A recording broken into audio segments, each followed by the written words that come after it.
Hello guys, hello guys, hello guys. Hello guys, hello guys na lang lagi. Ito mukbang tayo, mukbang. Tara. Mukbang tayo nitong bunga ng ipil-ipil. Kasi yung kapitbahay ko, kaibigan kong mga Meksikano ay alam nila na kumakain ako din nito. Ito yung aming porga noon nang maliliit pa kami. Nasa probinsya pa kami. Ayan ang dami nito, imukbang ko. Para mukbang na lang tayo para mawala yung ating mga hinanakit. May hinanakit ba talaga? Mayroon, kung alam nyo lang. Pangiti-ngiti lang pero deep inside ay mahirap yung ano mo yung mga hinanakit mo sa life. Kailangan para hindi tumanda ang ating pagmumukha.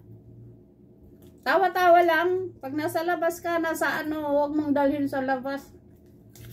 Sa bahay lang. Kaya pag ano, kailangan mong mawala. Makalimutan mo ang lahat. Kain na lang tayo nito. Mukbang na lang tayo. Oh. Ang dami-dami nito. Oh. Ayan.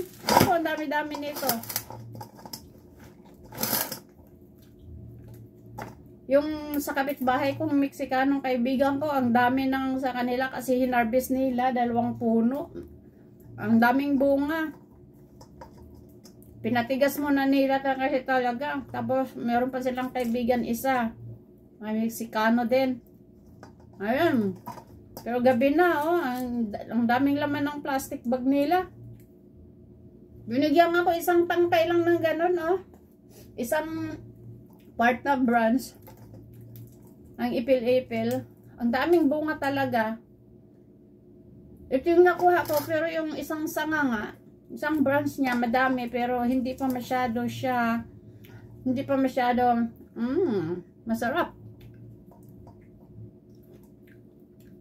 Kung gusto nyong porgahin yung mga anak nyo, ganito na lang. Kasi kami mismo, nasa probinsya pa kami, ito lang talagang kinakain namin.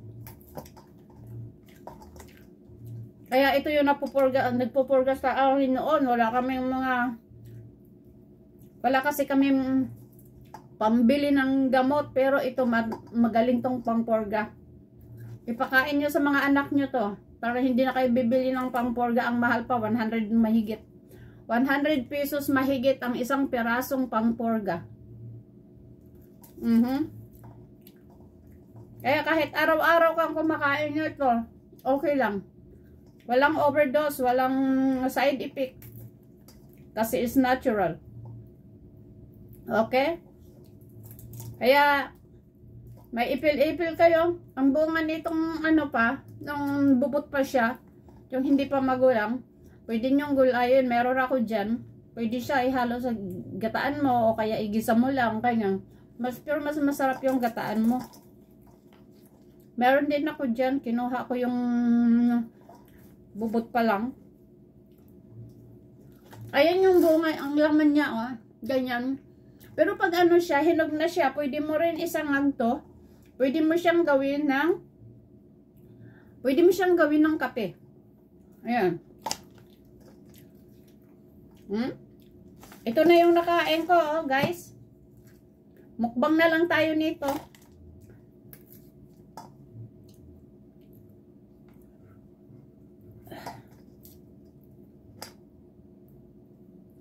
Ayan, mukbang, mukhang. Noon nung bata pa kami, buhay pa yung nanay namin. Lagi kami kumakain nito. Tapos, ano guys, may alaga kaming baboy. Ito rin binibigay namin pang merienda nila, pang snack. Kukuha lang kami ng ganito, dahon nito, yung bibigay namin. Pang snack nila, pang merienda nila. Kaya yung mga baboy namin noon ang tataba. Walang feeds noon sa bukid, walang feeds. Ngayon, puro feeds.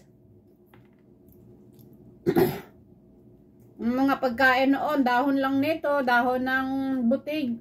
Butig is gabi. Gabi sa ano, pero sa amin ay Carlang Coryoso. Sa Waray is butig. Ayan na siya, oh. Ayan. Meron siyang lasa pero okay naman tong gawin ninyo ng porga kasi walang side effect. Maniwala kayo kasi ito lang talagang porga namin.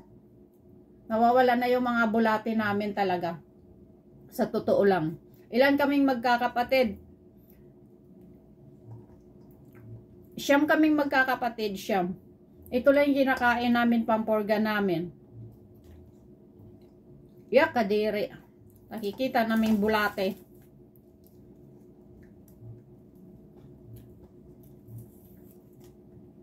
Kung malala ko. Tadam! Ayan yung laman niya. May lakad ako dapat ngayon. Babalik ako sa base. US Navy base, babalik ako doon at ako'y dapat gawin. Ako'y nag-a-apply ng work doon.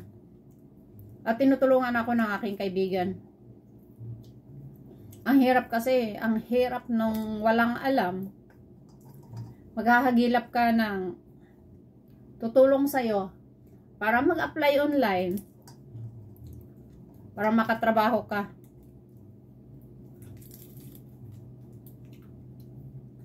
Ayan.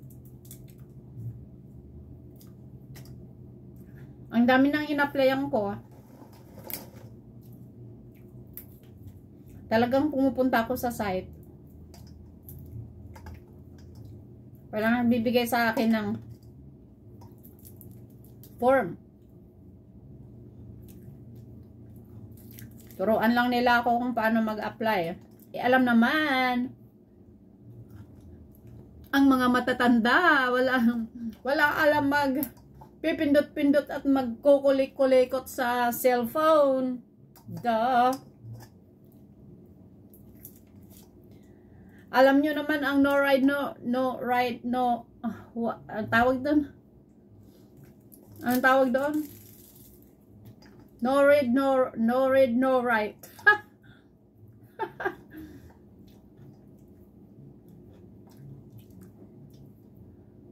Mukbang muna ako pero paalis ako mamaya. Anong oras na ba?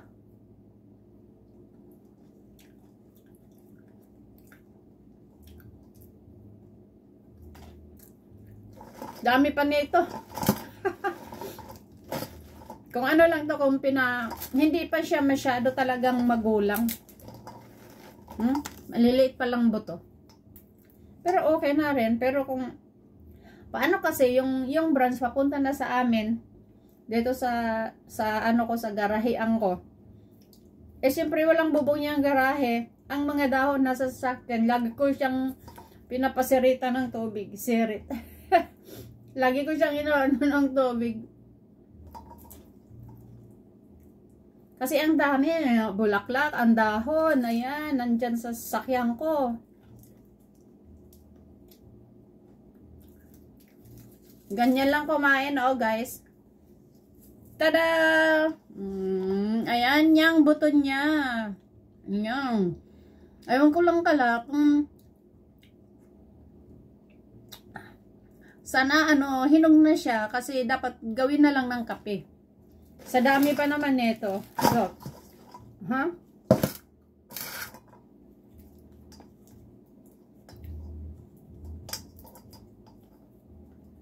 Pero kung kung talagang matigas na talaga yung laman niya, pagbukas mo pa lang, nahuhulog na sila. Ito nakadikit pa sa balat, kaya hindi pa masyado nahuhulog. Ayan na. Gusto nyo ba to? Subukan nyo to. Subukan nyo sa mga anak nyo para hindi na kayo gagastusan pang-borgan nyo sa anak nyo. Ayan. Aray. Pati dila ko nakagat. Aray, ang sakit. Sinong nakakaalala nyo sa akin? Kasi nakagat yung dila ko. Pati dila ko talaga kasi blah. Pati dila ko ay nakagat na. Alam nyo ba guys? Ang buhay Amerika, kung alam nyo lang, may trabaho ka nga, pero pagdating ng sahuran mo, araw ng sahod, mawawala agad na parang bula sa iyong kamay. Kung hindi ka marunong magtipid, talagang wala kang maiipon. Ayan, tulad ko, wala akong naiipon. Kaya umuwi ako ng Pilipinas dahil sa aking mga anak, aking 3 anak. Nag-aaral 2, yung isa tapos na.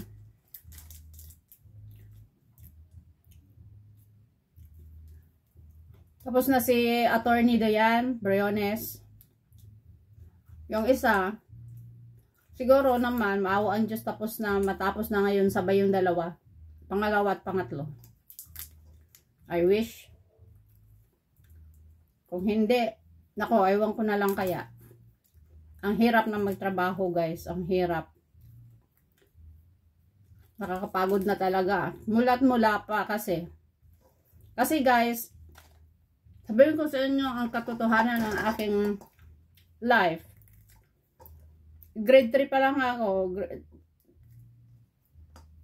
3rd grader pa lang ako. Wala na yung nanay ko. So sad, diba?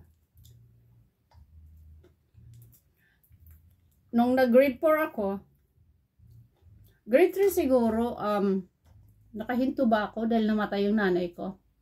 Hindi ko matandaan. It's long time ago. Tapos nung grade 4 ako, the following year, ang tatay ko naman, namatay sa aksidente.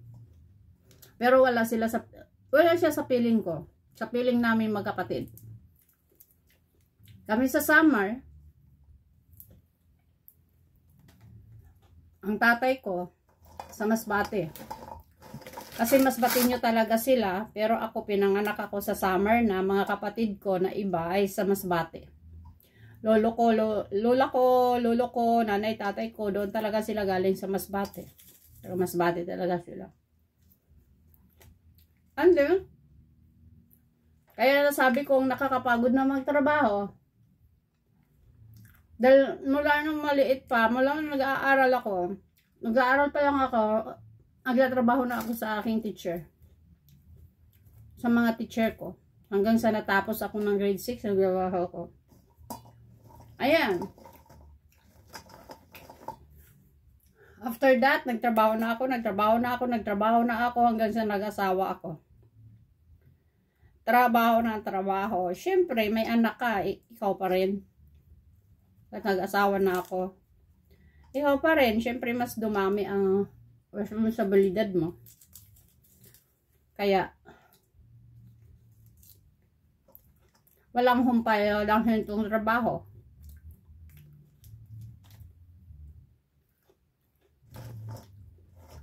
Hindi ko naman kinakahiya, mga guys, ang aking life. Ako'y naman nagsasabi ng totoo. Wala naman tayong natapos. Pero diskarte lang guys para mabuhay. Iyak na ako. Sorry. Diskarte sa life. May pinag-aralan ka nga, kung wala kang diskarte, wala din. Pero binigyan ako ni God. Alam niya kung paano at gaano ako naghirap sa buhay.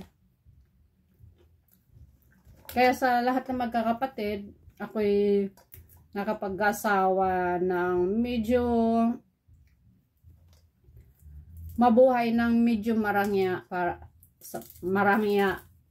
pag magkaanak na hindi maranasan ang anak ng anak ang naranasan ko. Yun naman guys ang hinihiling ko sa aking, ang hinihiling ko at ang prayer ko. Binigay ni God sa akin na hindi maranasan ng aking mga anak ang naranasan kong hirap sa buhay. Ayan. binigay niya sa akin, pero kinuha naman niya agad ang partner ko, daddy ng mga anak ko. Maliit pa lang panganay ko, 10 years old pa lang. Ngayon, ng aking panganay is 27 years old.